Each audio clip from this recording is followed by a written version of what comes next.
Welcome back to 1834 Restoration House, where we're in South Carolina restoring a 1900 Victorian home. It was in the same family all those years until we bought it 2 weeks ago.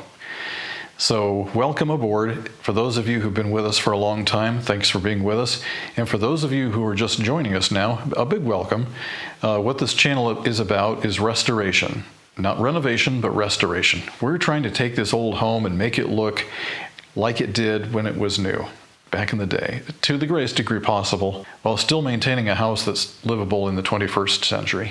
If you've been watching for a while and haven't subscribed, I'd like to encourage you to do so, because it does help the channel and it really helps us to move ahead with this project.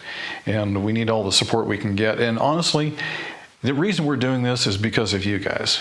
You know, we don't need to be on YouTube to restore a house, but we're doing it because we like to share the experience, and we know you guys love this stuff. And so as long as you love this stuff and continue loving the stuff, we'll just continue making video for you. So this week on 1834 Restoration House, we're going to finish the painting trims in the bedroom, and then we have another job. We have a dilemma. As seems to always be the case around here, we have a dilemma. Yes. So let's go outside and take a look at something. Deet, my new best friend. In the South here, we have so many bugs. If you do not have your new best friend, you are eaten alive with mosquitoes and chiggers. It doesn't matter if it's 70 degrees or 90 degrees. They are everywhere. It's awful. So time to make my new perfume. Ugh. It's gonna take a while to get used to that. The worst bug that I've ever encountered on this property is the chigger. It's a tiny red spider-like creature that lives in the grass, and it's invisible to the naked eye. But they climb on your shoes and they go up your leg, and then they bite you. And their saliva actually liquefies your skin. It basically destroys it. It's like a flesh-eating thing. It's really nasty, but I've had several of those, and the wounds from these things take a couple months to heal, so we don't want them. So I always go and just give my shoes, my pant cuffs a quick shot. This is high concentration DEET, and I've had no trouble since I started using it. Along with the Victorian house, we also acquired 2.3 acres of grass and woods. Now the problem when you have 2 acres of grass is that grass has to be mowed. Well, before we left New York, some guy came along and offered me cash for my riding mower, and so, you know, that seemed like a good idea at the time. Let me show you what our current mower looks like. Okay, so this is the mower we have here on the property. It's a basic push reel mower, and it does that. There is no way we're going to be able to mow 2 acres of grass with this little thing. It's great for touch-ups and close-in spaces, but we need something bigger. And we really need something a lot bigger. Something like this ought to do it. Well, this may be just a little bit too big for a lawnmower. Let's go check out some of the others. This is the John Deere 3025. It's smaller, but still, I don't know, for mowing a yard, I think it's a little bit too much.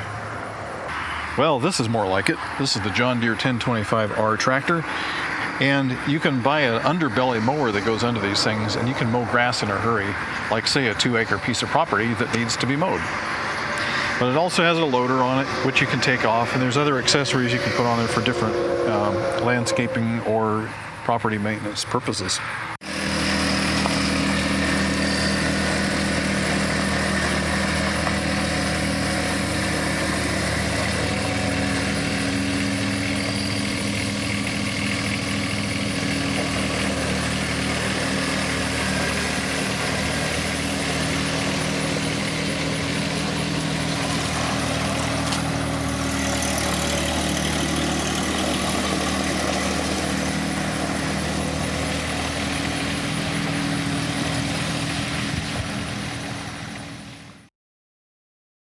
We're back in the 1834 master bedroom, and a lot of you commented about the ceiling color, and I think the comments are mostly positive. A few of you didn't like it, and that's okay.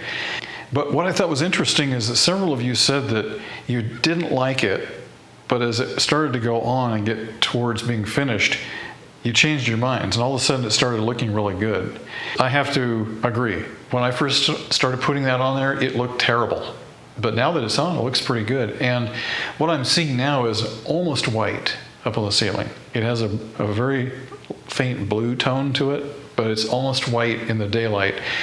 Now, paint changes color throughout the day depending on what the sun is doing. So in the morning, you've got a more of a warm tone, and as the day wears on, it becomes more and more blue. And then back in the evening, it starts to go back to warm tones again. They talk about the golden hour light that the photographers love. Yeah, that's what that is. But right now we're at midday, and the light outside is as blue as it's going to get. And so we're seeing the best colors in this room in the blue tones. Down here you can see the difference in the colors between the new off-white and the old dirty beige white. So what we need to do today is we need to try to finish up these trims. So we'll do the doors, the trims, the windows, and even the crown moldings up on top. Okay, time to apply some vanilla milkshake to the trim. I'm only doing the majority of it because Jeannie has the detail brush and I'm letting her handle that part. It's not that I can't, It's not that I can't do it, but we only have one brush. So I'm letting her handle the finery of it.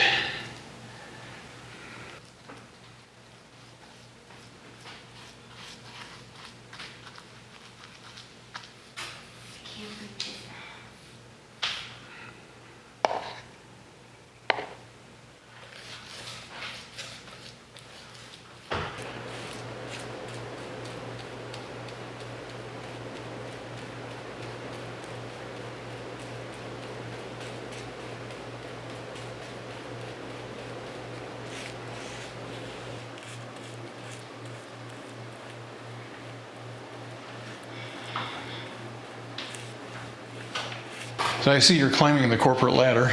That's one way to put it.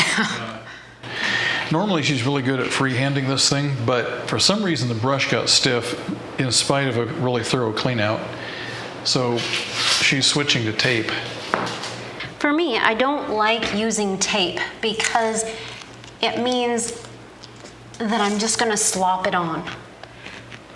I'm not taking the time to appreciate what I'm doing and enjoy the process.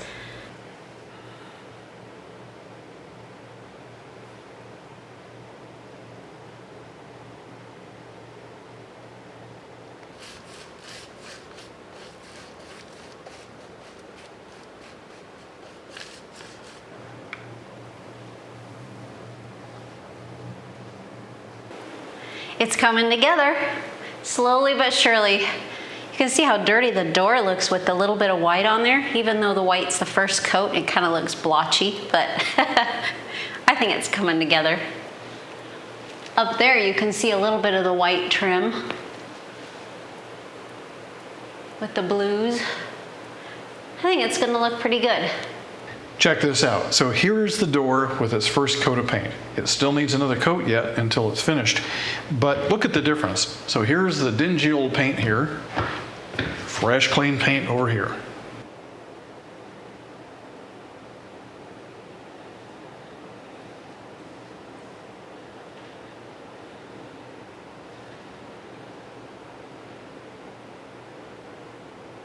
Here you can see 2 coats and 1 coat.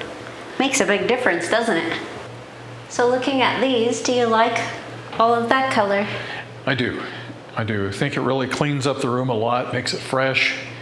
It has a little bit of a shine to it, not too much, but just enough to make it look like an elegant trim. We're going to have a little bit of touch up here and there. We're freehanding most of this, and so every now and then we have a little bit of a slip and we lose our spot. I have quite a few on that side. Oh yeah. I was just getting warmed up, you could tell. Yeah, I was sure enough. But get into the groove, come on, get into it. Right.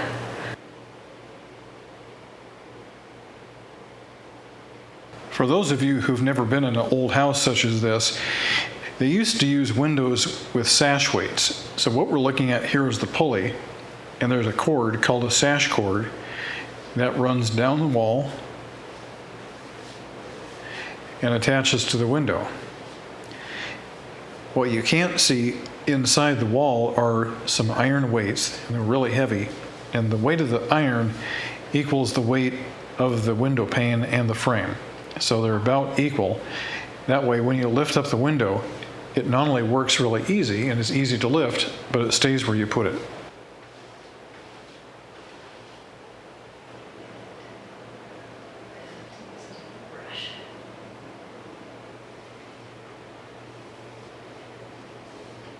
Let's see what Jeannie's up to.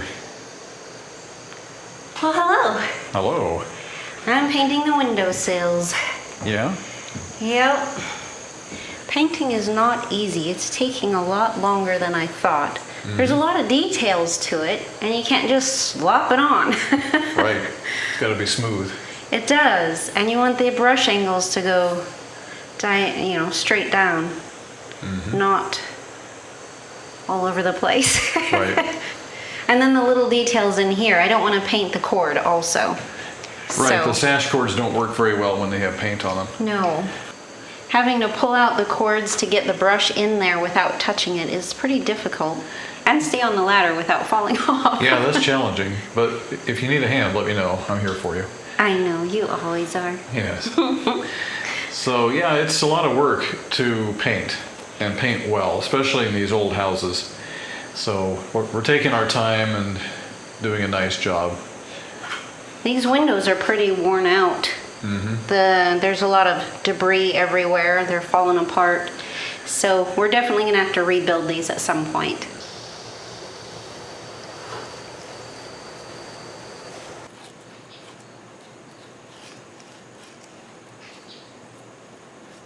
That looks so much better. Does it? Yeah. I'm so close I can't tell. You know what? I'm getting hungry. Yeah? Yeah. I could stop for a snack. What are you thinking? Peaches? Oh, Yeah. like fresh home canned peaches, for example? Exactly. Yeah. All right. Let's go get some of those. Sounds You good. guys are coming along. Nice, good seal. Like that. Oh, it smells so good. How do you...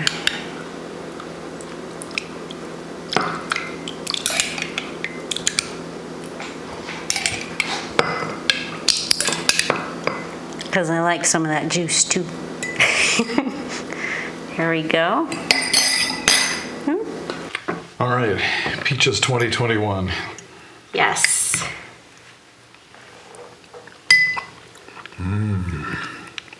Oh yeah.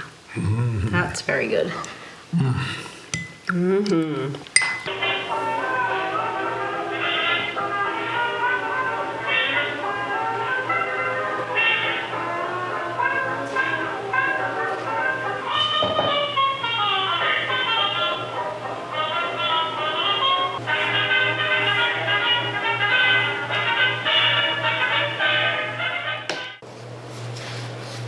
I'm glad we're almost done painting. Yeah? I'm getting tired of painting. I'm ready to move on. I want to do some more of something else. Well, yeah. The good news is we have a big house and there's plenty to do. That's true. Yep. Lots to do. I'm enjoying seeing the transformation though. Yeah. Does feel a lot better. We all know how you can't eat just one potato chip, right? Well, if you're going to paint everything in the room and then you got this here, we can't leave that. Jeannie wants that painted too. So here we go. We're going to scrape off the loose paint, which is pretty much all of it.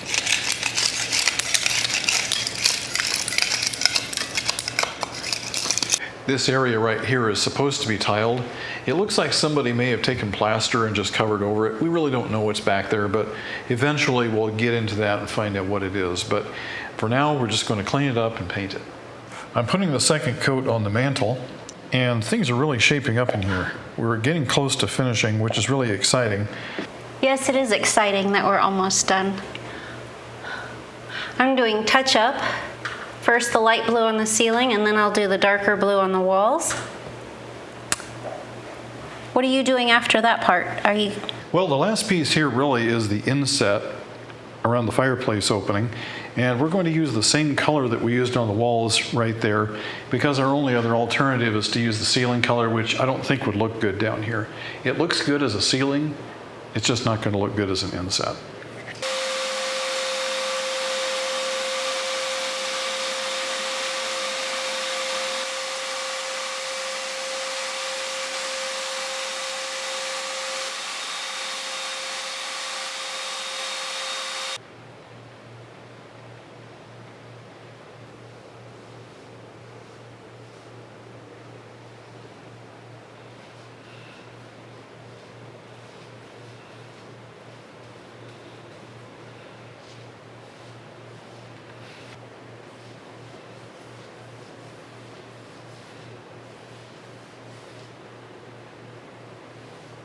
It looks like these haven't been cleaned in a long time. Let's just give it a quick shot of cleaner and get some of that dirt off of there. It's amazing how much dirt and gunk these things collect just by sitting here. Now I'm going to put this thing back together, starting with the glass, which Jeannie washed very carefully for me. They were so filthy. They needed soap and water. Yep. We tried to wash them in place, but it didn't work. Okay. This is an Edison style light bulb. This is not the kind that you can buy at the home centers. These are special.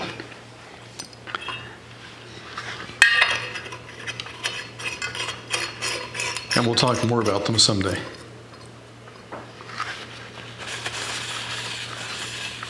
We finished the bedroom. I'm so excited about it. And we carefully calibrated the camera so that you can see the true colors.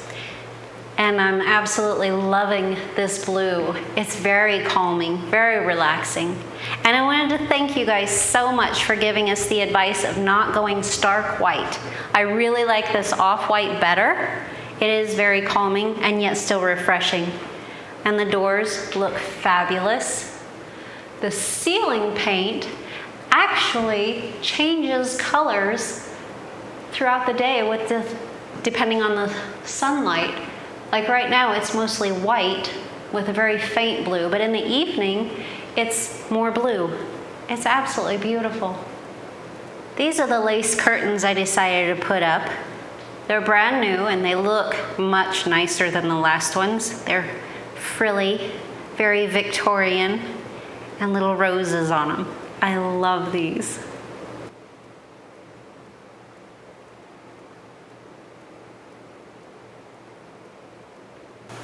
We finally got this room finished.